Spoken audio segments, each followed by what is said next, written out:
भाजपचे नेते प्रवीण दरेकर आपल्यासोबत फोन लाईनवर जोडले गेलेत। प्रवीण दरेकरची निलेश राणेंची तिथे गुहागरमध्ये सभा, मात्र स्वतः भास्कर जाधव त्या ठिकाणी जोरदार घोषणाबाजीमध्ये आणि दोन्हीकडून जोरदार दगडफेक झाली। मला वाटतं भास्कर जाधवांचा अलीकडच्या काळात अतिरेकी त्या ठिकाणचं वागणं आपल्याला बघायला मिळतंय।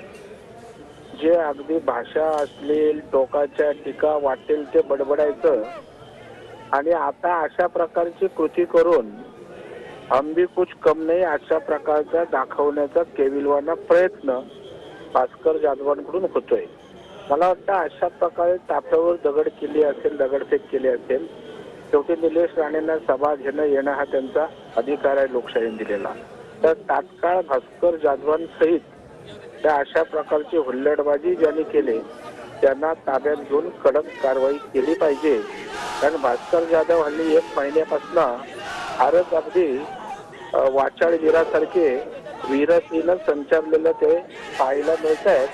त्यांना जर लगाम घातला नाही तर त्या ठिकाणी आणखी अनर्थ घडू शकतो, याची काळजी घेण्याची अतिशय आवश्यकता आहे।